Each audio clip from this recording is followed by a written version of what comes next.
Happy graduation. Yan ang baba ng mga mansi. Magsain na sila eh. Yan, grabe. Grabe yung mga idol nila. Oh. Bakasyon na tayo. Sana all.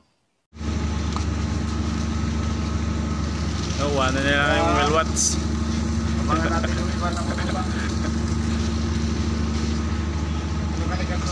Yan o, naghihintay na lang si Chip. Yan, si Chip namin. Chip Cook. Ito yung inaabangan ko. Oh. Grabe yung mga bag, oh. Yan na sila, galing sa beach, nakaapak ng tayong dong. Biniyak. Yan ang mga nagbe-beach mga kangler.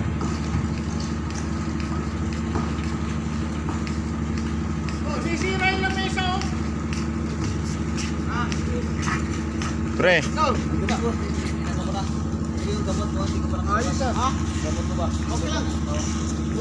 Singal. Oh, uwi nyo na to.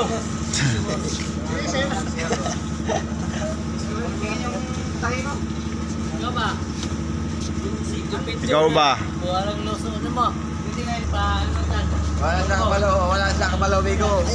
Lolo na ta bigo. Wala signal. Kabalo bigo. Pa?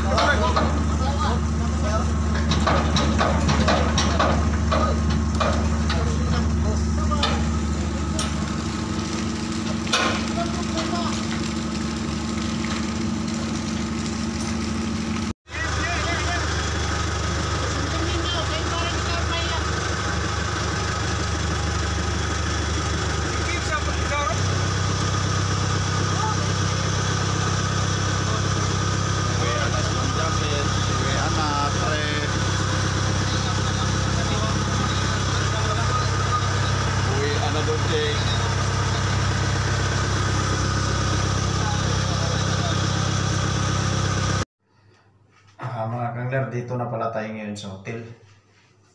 Karating lang din namin. Antay na lang tayo mga ilang araw. Flight na natin papuntang Pinas. Kaya dito muna kami habang wala pang flight namin. Dito muna kami sa hotel nag-stay sa ngayon. Kaya yun lang mga kangler.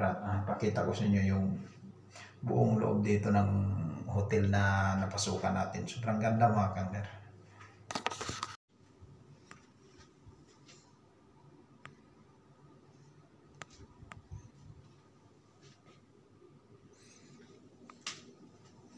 Yan ang CR natin. Ganda mga kangler. Talagang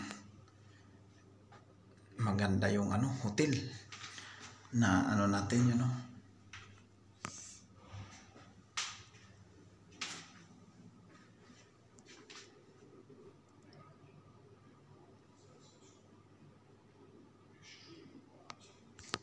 Kaya excited na tayo mga kangler na makauwi tayo ng Pinas.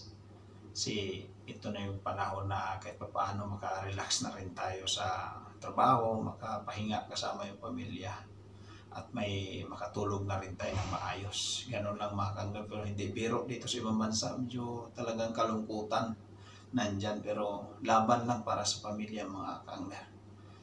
Ganun talaga ang buhay, sipag at tiyaga lang.